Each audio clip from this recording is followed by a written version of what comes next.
স্বাগতিক অস্ট্রেলিয়ার বিপক্ষে কাল সিরিজের প্রথম টেস্ট খেলতে নামবে বাংলাদেশ। খেলা শুরু বৃহস্পতিবার সকাল 6:30টায়। লাল বলের ক্রিকেটে অজিদের বিপক্ষে ভালো কিছুর প্রত্যাশা লাল সবুজের প্রতিনিধিদের।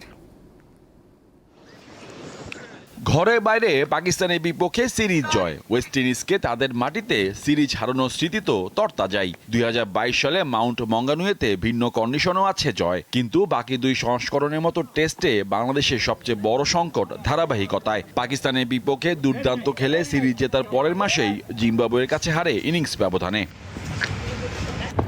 সেই পরাজয়ের স্মৃতিকে সঙ্গী করে মুখোমুখি হতে যাচ্ছে অস্ট্রেলিয়ার। দলের সমস্যাগুলো যেখানে আরও প্রকট হয়ে ওঠার শঙ্কা তো আছেই। ওপেনিংয়ে দীর্ঘদিনের সমস্যা। ক্রিকেট অস্ট্রেলিয়া একাদশের বিপক্ষে প্রস্তুতি ম্যাচে 3 ওপেনারের কেউই ভালো করতে পারেননি। শুধু ওপেনারদের আলাদা করে বিশ্লেষণ করা ভুল হবে। ইনিংস ব্যবধানে হারের ম্যাচে শতক করা মেহেদী হাসান মিরাজ ছাড়া আর কেউই অর্ধশতক পেরোতে পারেননি। লিটন না থাকলে লোয়ার অর্ডারে কে হাল ধরবে তাও অজানা।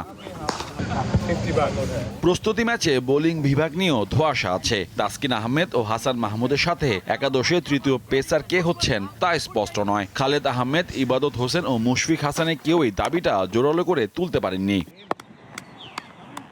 এসব আফসোস তো আছেই, বাংলাদেশের জন্য চ্যালেঞ্জ অনভিজ্ঞতাও। 100-র বেশি টেস্ট আর 20 বছরের লম্বা ক্যারিয়ারে মুশফিকুর রহিমের সাদা পোশাকে অভিষেক হচ্ছে অস্ট্রেলিয়ার মাটিতে। দলের বাকি সদস্যের কথা আর কি বা ব্যাখ্যা করার আছে? ওয়ানডে টি-20 সংস্করণের চেয়ে টেস্ট ম্যাচের উইকেট গুরুত্বপূর্ণ হয়ে ওঠে বেশি। 5 দিনের খেলায় কেমন আচরণ করবে 22 গজ, তার উপর অনেকখানি নির্ভর করবে ম্যাচের ফল। অস্ট্রেলিয়া বাংলাদেশ প্রথম টেস্টের আগেও আলোচনায় আছে ডারউইনের উইকেট।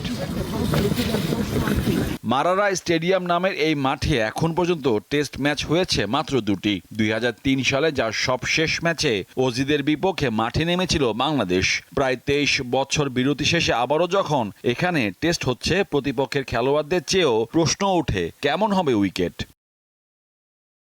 মোহাম্মদ হাসিব, দীপ্ত স্পোর্টস।